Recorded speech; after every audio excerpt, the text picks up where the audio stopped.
Today's video is called Watch Your Mouth, and if you notice, I'm going to be talking a little bit faster today because I'm trying to shorten my videos because I've been told that my video is a little bit too long. So here we go.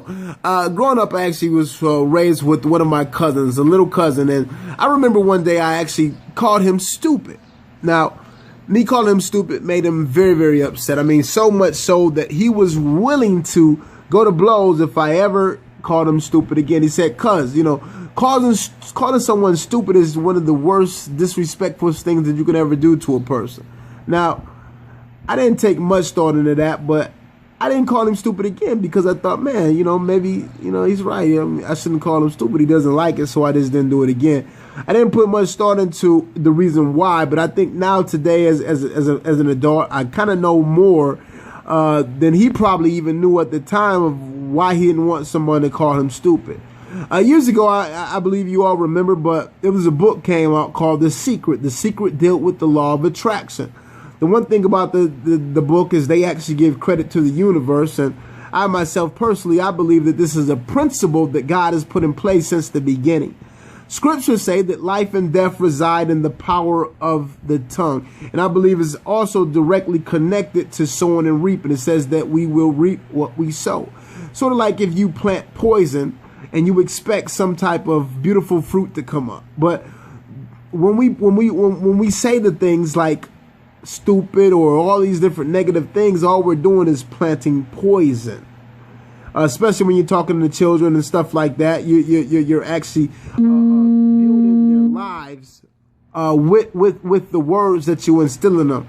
The one thing that usually separates poverty-stricken environments to ones that are flourishing is just simply the words, the things that have been told to the children and to the people.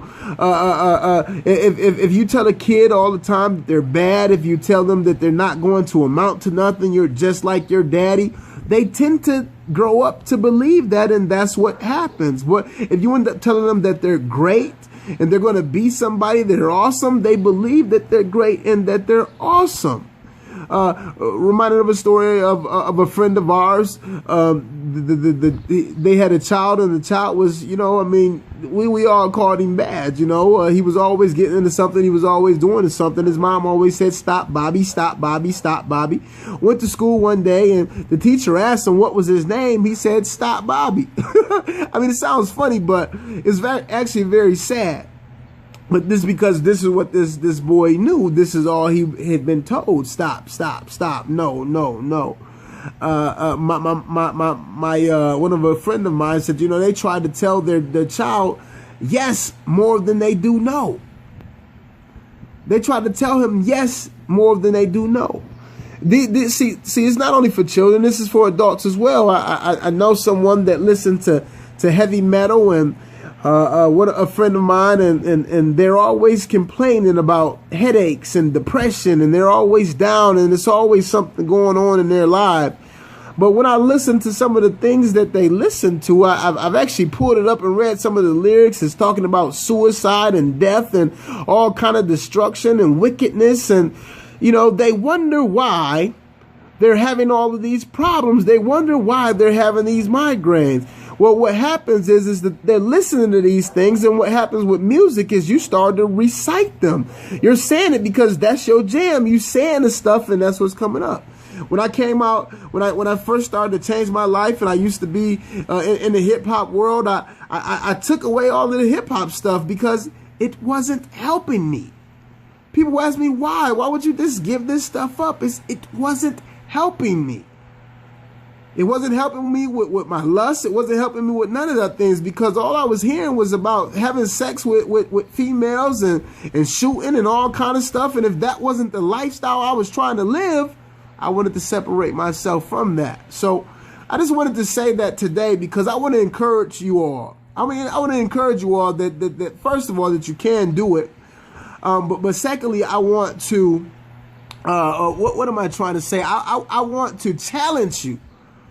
I want to challenge you to start being conscious of the things that you say, the things that you talk, the things that you put out to your children, the things that you put out to yourself. Try to eliminate the words "I can't" or or it won't happen for me, or this, all of this negative thinking. Stop doing that and just start to speak life. Just speak life to yourself. Speak life to your coworker. Speak life to your children. Speak life to the person at the gas station. And when you start to speak life more and more and more, your life will start to change. Just watch and see. So you may have to separate from some of the things that you listen to now and that you usher into your mind, because those things aren't building you up. If they're not good for you, just replace it. Replace it with something that is good. It's easier said than done. I mean, especially in the beginning, you know, you kind of start to have withdrawals, but eventually it gets to be easy. So I just wanted to challenge you all, especially today. Go out, you know, change your word. Be conscious of the things that you're saying. Think about the things that you're saying. This think about it, and you're going to start seeing that you think very negative. You think very negative. And when you start to change that, your word will change. Take care and God bless.